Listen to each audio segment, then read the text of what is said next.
Savez tous que Ben Affleck avait un côté très sombre. En effet, Jennifer Gardner en a parlé, Gwyneth Paltrow également. Gillo a commencé aussi à arrêter de l'idéaliser. Et elle a admis, elles ont toutes admis pour le coup, qu'il avait un gros problème avec la bibine. D'autant plus qu'il avait tendance à avoir des attitudes lunatiques, voire dépressives, maussades, et à sombrer dans une profonde négativité et à être très autodestructeur et à détruire tous les autres autour d'eux. Excusez-moi. On sait également qu'il n'a absolument pas hésité quand il n'en avait plus rien à faire de Jennifer Lopez après avoir pris le contrôle de tout son documentaire qui a largement floppé, lui attribuant toute la responsabilité et la ghostant pour aller s'enjailler dans tous les boîtes de Beverly Hills avec Kiki euh, Kennedy. Maintenant, il tire à balles réelles. En effet, je vous avais expliqué, vous pouvez regarder la playlist sur le sujet si ça vous intéresse, que Ben Affleck et Jennifer Garner, ayant un côté beaucoup plus traditionnel dans leur éducation, vous voyez mal un peu le fils de Jennifer Lopez qui avait fait sa transition, Amy, euh, être trop proche d'une certaine manière parce qu'ils se connaissaient déjà, il y avait quand même une certaine amitié, etc. de leur fils enfin leur fille Serafina qui est devenue Finn qui a fait sa transition parce qu'ils trouvaient qu'il y avait une mauvaise influence. Mais là, plus la procédure de divorce est en train de se conclure, plus Ben devient de plus en plus mesquin et cruel vis-à-vis de Jennifer Lopez. Clairement, il y a un ressentiment qui est là, que les gens n'arrivent pas à comprendre. Moi, j'ai une petite idée sur la question, mais ça n'engage que moi. En effet, là, il interdit littéralement, en tout cas, il souhaite très fortement que Jennifer Lopez reste éloignée de Finn et de Violet. En effet, je l'ai déjà dit à plusieurs reprises, Jennifer Garner et Ben ont une éducation un peu plus traditionnelle, conservateur. En effet, ils font plaisir à leurs enfants, ils les gâtent de temps à autre, mais ils ne veulent pas que les enfants reçoivent constamment des gâteaux, des goodies à tout va, sans le mériter, sans raison apparente. Vous voyez ce que je veux dire? Contrairement à Gilo, qui est dans une autre optique. En effet, Ben reproche à Gilo de beaucoup trop gâter ses enfants, de vouloir maintenir un lien avec eux, de les gâter constamment, de leur offrir toujours des cadeaux, en tout cas de les emmener souvent au restaurant, voilà. Il trouve que c'est too much et lui il n'est pas d'accord parce qu'ils n'ont pas la même vision de l'éducation. Il est d'accord que l'on gâte les enfants, que leur rend des choses quand c'est mérité, à des moments ponctuels précis comme des anniversaires, tu as réussi peut-être un diplôme, ce genre de choses, mais pas comme ça, comme ça, comme ça, parce qu'il faut les gâter. Comme s'il fallait se déculpabiliser de quelque chose, de ton absence, d'être un mauvais parent, du divorce par exemple. Voilà. Et du coup, il veut que Jennifer Lopez reste à distance de Finn et Violet. D'autant plus qu'il y a l'histoire que, bah, il allegedly sous-entendrait que la transition de Finn a été très très fortement influencée par l'enfant de Jennifer Lopez et Gillo par la même occasion. Du coup, ça devient très très très mesquin. En effet, on sait que Jennifer Lopez, elle n'a pas toujours été une belle-mère exemplaire. Quand elle a divorcé de Hérode, elle a tout simplement gossé les enfants d'Hérode. Mais évidemment, pour Ben Affleck, elle veut bien faire les choses, ou faire les choses différemment, pour les raisons que je vous ai déjà évoquées. Parce que Ben Affleck, c'est l'amour de sa vie. Parce que son fils et ses enfants ont lié vraiment une relation très proche des enfants de Ben. Donc elle veut pas casser ça comme ça aussi. Et ça, je peux comprendre. C'est pas parce que ça ne marche plus avec le papa que tu dois te débarrasser de tous les enfants comme ça, comme s'ils n'avaient jamais existé. Ils ont quand même fait partie de ta vie, tu les as vus grandir, évoluer. C'est quand même pas une histoire anodine, Ben Affleck et Jennifer Lopez.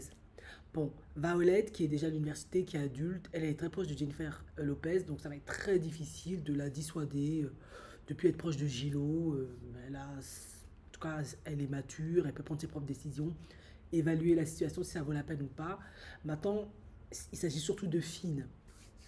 Après, voilà, est-ce que on peut profondément en vouloir à Ben Affleck et Jennifer Gardner d'avoir leur propre éducation, leur propre valeur et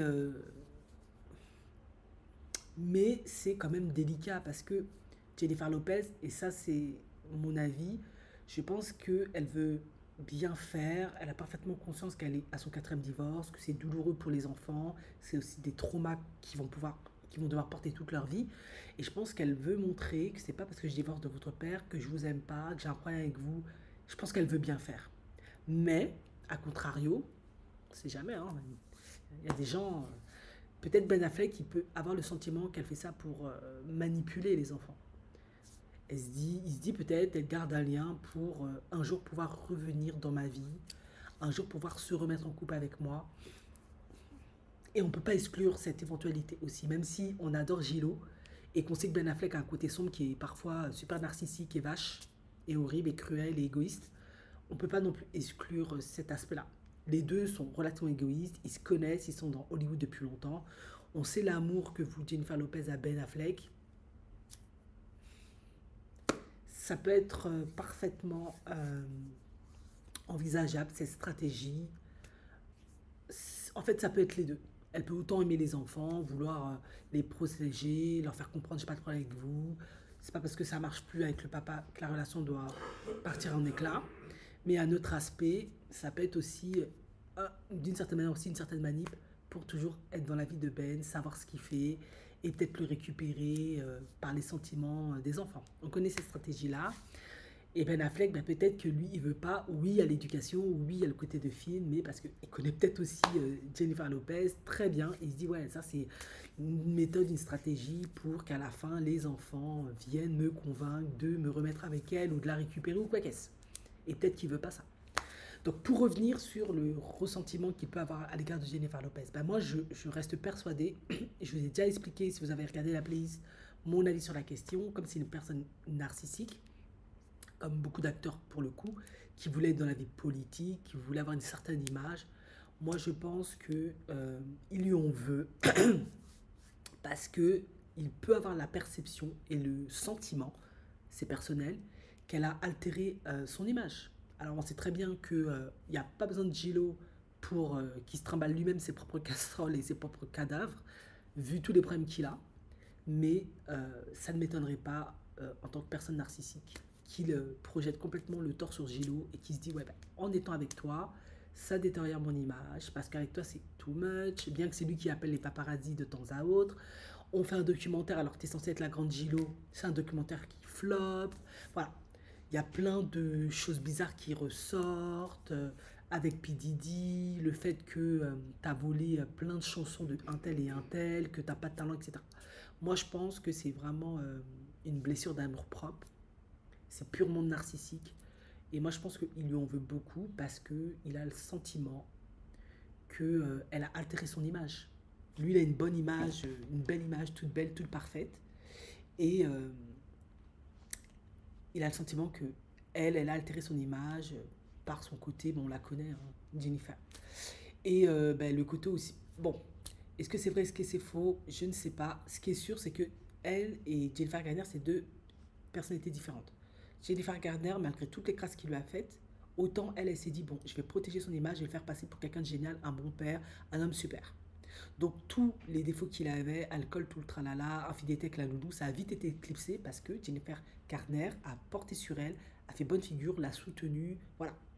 Jennifer Lopez, bien qu'elle l'adore, n'est pas du tout dans cette optique. Elle, ben, elle est comme elle est fidèle à elle-même. Elle ne voit absolument pas pourquoi, même si elle adore Ben, elle devrait passer en second rôle. Ce qui se comprend parce qu'elle s'est battue comme pas deux pour être là. On sait qu'on est aux États-Unis.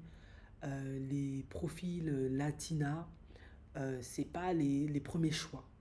Donc, moi, je comprends tout à fait que même si elle adore, elle le vénère, elle va pas le laisser, elle va pas se mettre en arrière pour lui.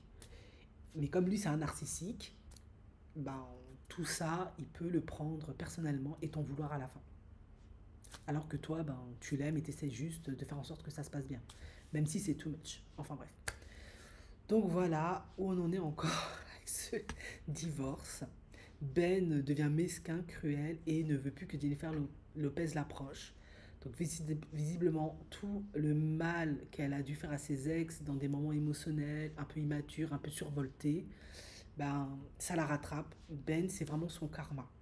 C'est clair que si un individu, homme comme femme, sait que tu es celle qui est le plus amoureuse, la plus attachée, la plus dépendante, il va clairement en abuser. Et pour le coup, Ben, ben, c'est ce qu'il fait. On va pas se mentir.